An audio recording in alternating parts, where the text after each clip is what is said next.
बस कुछ ही दिन और बचे हैं, महीने भी नहीं कुछ दिन। ठीक है, बिहार बोर्ड वाले बच्चों के लिए तो सिर्फ 10-12 दिन बचे हैं और बाकी बोर्ड्स के लिए भी 10-15 दिन ही बचे हुए हैं, ऑलमोस्ट 15-20 दिन। तो इन 10-15 दिन में हमें किस तरीके से पढ़ना है। अगर आप गणित से डरते हो, आपको तो पता होगा मैंने गणित पूरी पढ़ा रखी है, पूरी एनसीईआरटी पढ़ा रखी है, चैप्टर वाइज इंपॉर्टेंट क्वेश्चन करा रखे हैं, model paper, same paper, objective, subjective, हर एक चीज़ चैनल पे मैंने करा रखी है। आप प्लेलिस्ट चेक कर सकते हैं, कोर्सेज वाला फीड देखते हैं, मैं डिस्क्रिप्शन में लिंक वगैरह भी डाल दूंगा। ठीक है, उसके साथ साथ देखो, अगर आपने शुरुआत से मेरे से पढ़ाई की है तो आपका फेवरेट सब्जेक्ट गणित तो बन गया होगा, इतना मैं ज़रूर कह सकता हूँ, और आपको गणित से प्यार ज़रूर हो गया होगा। लेकिन किसी वजह से अगर आपने की पढ़ाई नहीं हो पाई है या कोई भी कारण रहा हो, लेकिन अब ये जो बचा हुआ समय में है, कुछ टॉपिक्स कुछ चैप्टर में ऐसे बता दूंगा, अगर यहाँ से पढ़ोगे आराम से पास हो जाओगे, अच्छे नंबर भी आ जाएंगे। ठीक है, देखो वैसे तो सारे चैप्टर इंपॉर्टेंट है, सभी चैप्टर से क्वेश्चन एग्जाम में आते हैं, लेकिन 5 ऐसे चैप्टर है जो हाई स्कोरिंग चैप्टर है। लेकिन मैं पहले कुछ चैप्टर बताता हूँ, हर चैप्टर के 1-2 टॉपिक बताऊंगा जो आसान है और बहुत इंपॉर्टेंट है। आपको पता है 13 दिन की 13 चैप्टर मैंने सीरीज चला रखी थी, वो मैंने पूरी ख़त्म कर दी है। अगर आप कुछ भी नहीं करते हो, जो एनसीईआरटी में मैंने टिक करा दिया है वो वीडियो, और जो मैंने 13 दिन की 13 सीरीज करे 13 लेक्चर, अगर आप देख लेते हो सारा क्वेश्चन वहीं से आएगा। ठीक है, चलिए स्टार्ट करते हैं। पहले चैप्टर में अगर हम आ जाते हैं, देखिए टॉपिक वाइज लेके आया हूँ मैं। सबसे जो इम्पोर्टेंट है, देखिए संबंधों के प्रकार, यहाँ से एक क्वेश्चन आता है तुल्यता संबंध। ठीक है, तुल्यता संबंध बहुत आसान है सिद्ध करने के लिए। तुल्यता संबंध एग्जाम में 5 नंबर का आता है। ठीक है, ये बहुत हाई स्कोरिंग चैप्टर है। तुल्यता संबंध कितने नंबर का आता है? 5 नंबर का। साथ ही साथ एक या फिर 2 नंबर में क्या जाता है चेक करने के लिए, स्वतुल्य है, सम्मित है, संक्रामक है कि नहीं है। अगर आप तुल्यता संबंध सिद्ध कर रहे हैं तो उसी के अंतर्गत स्वतुल्य, सम्मित, संक्रामक आ जाता है। तो यहाँ से 5 और 6 नंबर मान के चलिए ये आता ही आता है। ठीक है, फलनों के प्रकार की अगर हम बात करें, फलनों के प्रकार में 1 नंबर का क्वेश्चन या फिर 2 नंबर का क्वेश्चन आता है। ज़्यादातर 1 ही नंबर का आता है कि भैया एक ही है या अच्छा तक है, ये हमें चेक करना है, 1 या 2 नंबर का। लेकिन फलनों का संयोजन, फलनों का संयोजन का मतलब फॉग निकालना, ठीक है, गॉफ निकालना।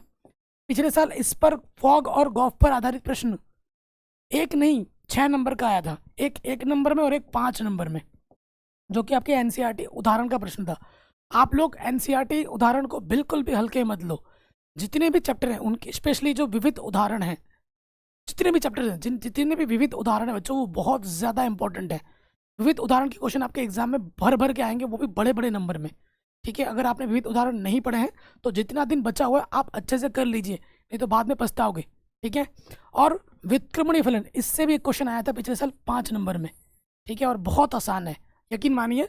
ये जितने भी टॉपिक्स मैं बता रहा हूँ सभी, और ये चैप्टर हाई स्कोरिंग चैप्टर है। ठीक है, हाई स्कोरिंग चैप्टर है। बिहार बोर्ड में हाई स्कोरिंग नहीं है, लेकिन बाकी सारे बोर्ड में हाई स्कोरिंग चैप्टर है, ध्यान रखिएगा।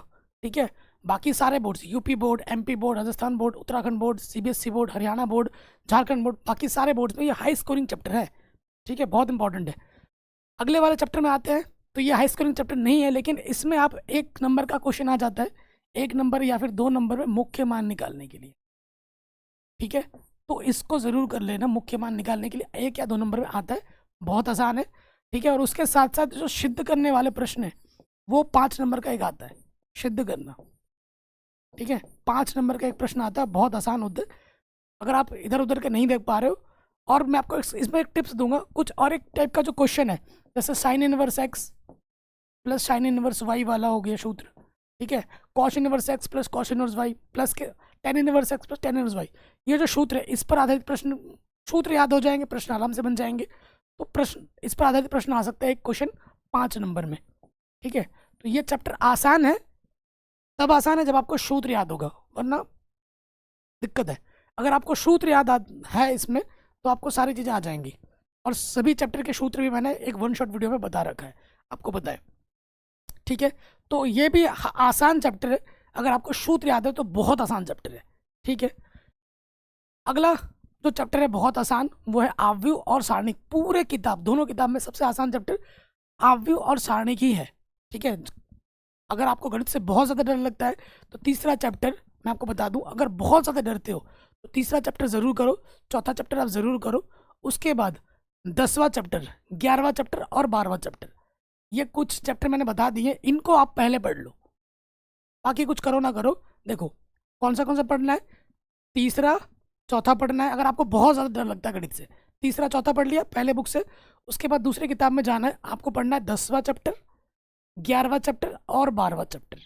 ये 5 चैप्टर ऐसे हो गए जो सबसे आसान है और बहुत अच्छे नंबर आपको मिल जाएंगे, ठीक है। लेकिन हाई स्कोरिंग की बात करें, आव्यूह आव्यूह का जोड़ना, घटाना, गुणा करना, इन्वर्स निकालना, इस पर प्रश्न आते ही आते हैं। आव्यूह के गुणा, आव्यूह का जोड़, आव्यूह का परिवर्त, सम्मित तथा विषम सम्मित आव्यूह के योगफल के रूप में दिखाने के लिए आता है प्रश्न। व्युत्क्रमणीय आव्यूह निकालने के लिए आता है, व्युत्क्रमणीय आव्यूह निकालने के लिए आता ही आता है, ठीक है।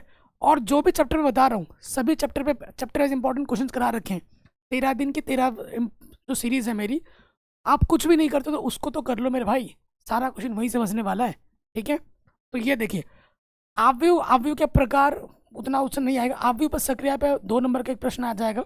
आव्यूह का परिवर्त पे 1 नंबर का आ सकता है। सम्मित तथा विषम सम्मित आव्यूह का ये यहाँ से 8 नंबर का आता है, और व्युत्क्रमणीय आव्यूह निकालने के लिए भी 8 नंबर का आता है।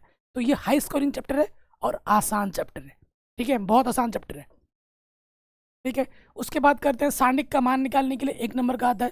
त्रिभुज का क्षेत्रफल 1 या फिर 2 नंबर में आ जाता है, ठीक है।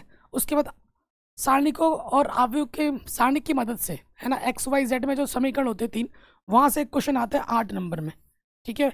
और एक एक सर्वसमीका पर आधारित प्रश्न आ जाता है कि ए गुणा एडजॉइंट ए बराबर सारणिक ए गुणा आई, इस पर भी आधारित एक प्रश्न आता है, ठीक है।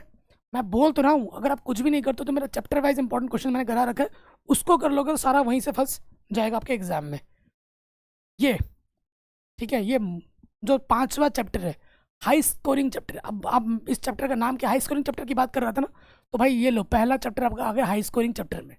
5वां चैप्टर आपका हाई स्कोरिंग चैप्टर है, 6ठा चैप्टर आपका हाई स्कोरिंग चैप्टर है, 7वां चैप्टर आपका हाई स्कोरिंग चैप्टर है, और 9वां चैप्टर आपका मोस्ट हाई स्कोरिंग चैप्टर है, ठीक है, बहुत हाई स्कोरिंग चैप्टर है। सात्यंत चेक करने के लिए आएगा, अवकलनीयता चेक करने के लिए आएगा, dy/dx अवकलज करना आपको आना चाहिए, ठीक है। लघुगणक की अवकलज, इसमें से क्वेश्चन आ जाएगा 5 या फिर 8 नंबर में, ठीक है। सात्यंत और अवकलनीयता में 5 या फिर 8 नंबर का एक प्रश्न आएगा, 5 नंबर का तो मिनिमम मान के चलिए, ठीक है। उसके बाद पैरामीटर वाले जो प्रश्न है, ठीक है, अवकलज के करने वाले जो प्रश्न है वो एग्जाम में आएंगे। इसी चैप्टर से कम से कम 15 से 20 नंबर का इसी चैप्टर से आ जाएगा। 15 मिनिमम 15 नंबर के मान के चलो, इसी चैप्टर से आना है, कम से कम 15 नंबर इस चैप्टर से। अगला चैप्टर 15 से भी ज़्यादा, ठीक है, जो टॉपिक में बता रहा हूँ, राशियों की परिवर्तन की दर, कभी 2 नंबर में प्रश्न आता है तो कभी 5 नंबर में इस टॉपिक से। उसके बाद वर्धमान और ह्रासमान आएगा ही आएगा, ये 3 टॉपिक जो है इस पर से प्रश्न आने ही आने हैं। वर्धमान और ह्रासमान फलन 8 नंबर का प्रश्न, 5 नंबर या फिर 8 नंबर में। उच्चतम और निम्नतम में 5 नंबर और 8 नंबर में आना ही है, और कभी कभी 1 से 2 क्वेश्चन आ जाते हैं, आएगा ही आएगा। 8 और 8 16 और 5 कितने हो गए, 21। तो 15 से 20 ये भी हो गए, ठीक है। हो सकता है मिनिमम 15 या फिर हाई 20-21 नंबर का इसी चैप्टर से आ जाता है, ठीक है। और ये 3 टॉपिक ऐसे हैं जो आने ही आने हैं 100%। तो 5वां चैप्टर हाई स्कोरिंग है, 6ठा चैप्टर आपका हाई स्कोरिंग है, बहुत तगड़ा है। उसके बाद समाकलन तो अगला चैप्टर है, इसमें से कम से कम नहीं तो भाई 8-8-20 नंबर का इसी में से आ जाएगा, 15 से 20 इसमें से भी आएगा, ठीक है। आपको चॉइस भी मिलती है ना, अथवा करके, तो चॉइस छोड़ के भी बहुत 20 नंबर आपको मिलने ही मिलने, ठीक है। समाकलन की अगर मैं इंपॉर्टेंट प्रश्नावली की बात करूं तो प्रश्नावली 7.10 विद उदाहरण, विद प्रश्नावली, और ठीक है 7.5 प्रश्नावली, 7.4 प्रश्नावली, 7.6 प्रश्नावली, ये इंपॉर्टेंट है। यहाँ से क्वेश्चन बड़े बड़े नंबर के आते हैं, जो मैंने मुँह से अभी बोला। बाकी सभी चैप्टर के इंपॉर्टेंट क्वेश्चन तो मैंने करा ही रखे। समाकलन करने के लिए ज़रूरी क्या है कि आपको सूत्र याद होने चाहिए, तरीका अच्छे से पता होना चाहिए। हर टाइप का एक क्वेश्चन आपको कॉपी में लिख के करना है, ठीक है। हर टाइप का एक समाकलन, हर सूत्र से लगने वाले समाकलन आपको करना ही करना है। हर विधि से संबंधित, हर मेथड से संबंधित प्रश्न एक करना ही करना है। ये नहीं कि मुझे आता है मैं कर लूँगा, नहीं, करो भाई। करने से आपका रिवीजन होगा और फिर एग्जाम में भूलोगे नहीं स्टेप्स। और सूत्र तो भाई सारा याद होना चाहिए। ये मत सोचना कि भाई एग्जाम से पहले दिन सूत्र याद कर लूँगा, होगा ही नहीं। करोगे भी तो सुबह होते होते फिर भूल जाओगे, ठीक है। पहला काम है सूत्र याद करो, सूत्र याद हो जाएगा तो फिर मामला सेट है। और ज़्यादा से ज़्यादा प्रैक्टिस, क्वेश्चन रिपीट होते हैं इसमें तो भाई। आपकी एनसीईआरटी छोटा सा नई एनसीईआरटी बन गया है, छोटी सी प्रश्नावली, सारे उदाहरण इंपॉर्टेंट है। प्रश्नावली जो क्वेश्चन मैंने टिक किया है वो कर लेना। वृत्त वाला प्रश्न हो गया और दीर्घ वृत्त वाला प्रश्न हो गया, इनमें से ही आएगा। और एक इसमें सूत्र लगता है, ये वाला सूत्र पर आधारित समाकलन बनेगा, अंडर रूट के अंदर a² - x², इसी पे आधारित सारे प्रश्न बनेंगे। ठीक है, समाकलन में। और यहाँ से एक क्वेश्चन ही आएगा, वो भी आएगा 8 नंबर का। ठीक है, अगले चैप्टर पे आ जाओ, अवकल समीकरण। यहाँ से देखो, अवकल समीकरण की कोटि और घात निकालने के लिए 3 नंबर का प्रश्न आता है, 3 या फिर 2 नंबर पक्का हो गया। फिर देखो इधर उधर एक्स वाला एक्स की तरफ, वाई वाला वाई की तरफ, पृथक्करण विधि, यहाँ से 2 नंबर का आता है। अवकल समीकरण का व्यापक और विशिष्ट हल, यहाँ से 5 नंबर का आता है व्यापक हल, आएगा ही आएगा। उसके बाद प्रथम कोटि एवं प्रथम घात के अवकल समीकरण को हल करने की विधियाँ, जो समघाती अवकल समीकरण, यहाँ से एक क्वेश्चन आता है 8 नंबर का, समघाती। उसके बाद रैखिक अवकल समीकरण को हल करने का एक क्वेश्चन आता है 8 नंबर का। तो हाई स्कोरिंग चैप्टर है, 8 8 16 5 21, देख रहे हो? तो 20 22 नंबर का इसी चैप्टर से आएगा। बहुत हाई स्कोरिंग चैप्टर है ये, 9वां नंबर, बहुत हाई स्कोरिंग चैप्टर है। तो 5वां 6ठा 7वां 9वां बहुत हाई स्कोरिंग चैप्टर है। उसके बाद आपका अगला आएगा 13वां चैप्टर, प्रायिकता, हाई स्कोरिंग चैप्टर है। ठीक है, ये 5 चैप्टर ऐसे हैं जो तगड़े क्वेश्चन है। सदिश बीजगणित एनसीईआरटी से आएगा। उसके साथ साथ कल भी मैंने इसका करा दिया था, ये चैप्टर बच रहा था तो ये भी मैंने करा दिया। ठीक है, इसके सिर्फ एनसीईआरटी काम करने से नहीं काम चलेगा, इसके लिए कुछ एक्स्ट्रा क्वेश्चन भी है जो एग्जाम में पूछे गए, जो एनसीईआरटी में नहीं है, वो आपको हमारी इंपॉर्टेंट वाली जो सीरीज़ है 13 दिन 13 वाला, उसमें आपको मिल जाएगा। तो इस चैप्टर की अगर मैं बात करूँ तो इस चैप्टर से कम 10 नंबर का आ जाता है। ठीक है, क्या क्या आ जाता है? प्रक्षेप निकालने के लिए आ जाता है। ठीक है, उसके बाद अदिश गुणन, सदिश गुणन। ठीक है, फिर जो कुछ असमीका टाइप का जो क्वेश्चन है, modulus a plus b less than modulus a plus b, इस टाइप का है, उदाहरण होगा आपका, उदाहरण नंबर 19 20, इसमें से एक क्वेश्चन आता है। और भी बहुत सारे क्वेश्चन हैं। ठीक है, उसके बाद अदिश गुणन सदिश गुणन पर आधारित प्रश्न आ जाते हैं। तो है आसान, आप एक बार में ये भी आसान चैप्टर में ही आता है, बहुत आसान चैप्टर है। इसके बाद 11वां चैप्टर भी बहुत आसान है और हाई स्कोरिंग चैप्टर है। ठीक है, इसमें से क्या जाता है? इसमें से आपका आता है रेखा का सदिश समीकरण, रेखा का अदिश समीकरण 2 नंबर में। ठीक है, उसके बाद रेखा का दिक कोसाइन दिक अनुपात हर साल आता है 2 नंबर में। ठीक है, रेखा का समीकरण मैं बोल ही चुका हूँ। रेखाओं के बीच कोण 2 नंबर या फिर 5 नंबर का एक क्वेश्चन यहाँ से आएगा। और न्यूनतम दूरी निकालने के लिए 8 नंबर का यहाँ से आएगा। तो 8 और 5 13, 13 2 15, 15 नंबर मिनिमम, 15 से 20 नंबर का इसी चैप्टर से आ जाता है। 15 नंबर तो मिनिमम आना ही है, कम से कम 15 नंबर। तो ये चैप्टर सबसे आसान चैप्टर में आता है ये वाला, क्योंकि बस सूत्र याद होगा तो धड़ाधड़ हो जाएगा। सारा खेल सूत्र का है, सूत्र छोटे छोटे हैं और बहुत आसान है, बहुत आसान है, बहुत ही ज़्यादा आसान है। तो भाई इसको ज़रूर कर लेना। 15 कम से कम 15-20 नंबर यहीं से आ जाएगा इस चैप्टर से। 12वां चैप्टर ग्राफ का क्वेश्चन आता है, एक क्वेश्चन यहाँ से आएगा, वो भी 5 नंबर का या फिर 8 नंबर का। तो 5 नंबर का ही ज़्यादा आता है, एक क्वेश्चन आएगा बस। प्रश्नावली 12.1 कर लेना, और उससे पहले जितने भी उदाहरण है, उदाहरण ज़्यादा इंपॉर्टेंट है। प्रश्नावली करो या ना करो, ठीक है, उदाहरण नंबर 2 3 4 5 6 कर लेना, इन्हीं में से ही क्वेश्चन आएगा। उदाहरण से ही क्वेश्चन ज़्यादा आता है एग्जाम में, मैं बार बार बोल रहा हूँ। इस चैप्टर के प्रायिकता की बात करें, ये एक हाई स्कोरिंग चैप्टर है, सप्रतिबंध प्रायिकता, इस पर आधारित प्रश्न आ जाता है 5 नंबर का एक। प्रायिकता का गुणन नियम कभी 5 नंबर का आता है इसमें से प्रश्न। ठीक है, स्वतंत्र घटना 1 या 2 नंबर का यहाँ से प्रश्न आता है। और बेज प्रमेय पे 8 नंबर का आता है।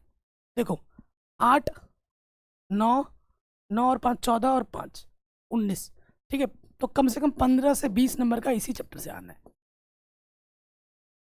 तो ये हाई स्कोरिंग चैप्टर है। अगर मैं पूरे किताब के हाई स्कोरिंग चैप्टर की बात करूं तो 11वां चैप्टर, 13वां चैप्टर, 9वां चैप्टर, ठीक है, उसके बाद 6ठा चैप्टर, 7वां चैप्टर और 5वां चैप्टर, ये ऐसे चैप्टर है जो हाई स्कोरिंग चैप्टर है, बड़े बड़े नंबर के आएंगे।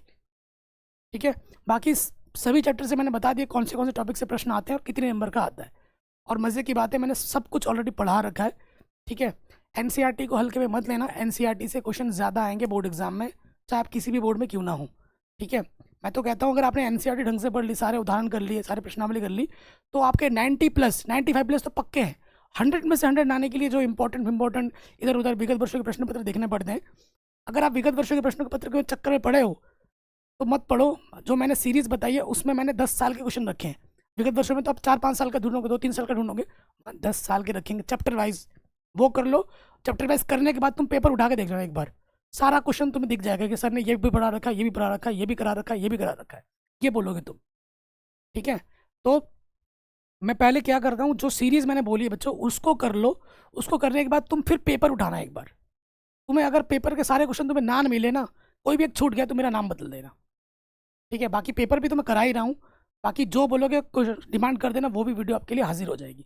ठीक है, बचे हुए दिनों में इन टॉपिक्स के लिए अच्छे तैयारी कीजिए। ठीक है, बाकी सारा क्वेश्चन तो मैंने करा ही रखा है, एक बार प्लेलिस्ट ज़रूर चेक कर लेना। और मज़े की बात, ये सब फ्री ऑफ कॉस्ट है। आप तो बहुत लकी हो, इस साल मैंने फ्री ऑफ कॉस्ट रखा है, लेकिन नेक्स्ट साल से मैं सब कुछ पेड करने वाला हूँ, ये आप जानते हो। प्लीज़ थोड़ा सा, आपके लिए सब कुछ फ्री है तो इसका लाभ उठा लीजिए। ठीक है, आपके फ़ायदे के लिए मैं बोल रहा हूँ। बाकी आपकी मेहनत, आपका सब कुछ है भाई। प्रैक्टिस कीजिए, रिवीजन कीजिए, जितना रिवीजन करोगे, होपलेस नहीं होना है। ठीक है, ठीक है, ज़्यादा ओवर कॉन्फिडेंट भी नहीं होना, लगातार रिवीजन कीजिए। कोई भी चीज़ है, डाउट है, उस डाउट को दूर कीजिए, अपने दोस्तों के साथ कीजिए या मुझसे पूछिए कमेंट सेक्शन में। जो भी डाउट होगा, जिस भी टाइप की वीडियो की चाहिए होगी, कमेंट कर देना, वो वीडियो आपको मिल जाएगी। जय हिंद।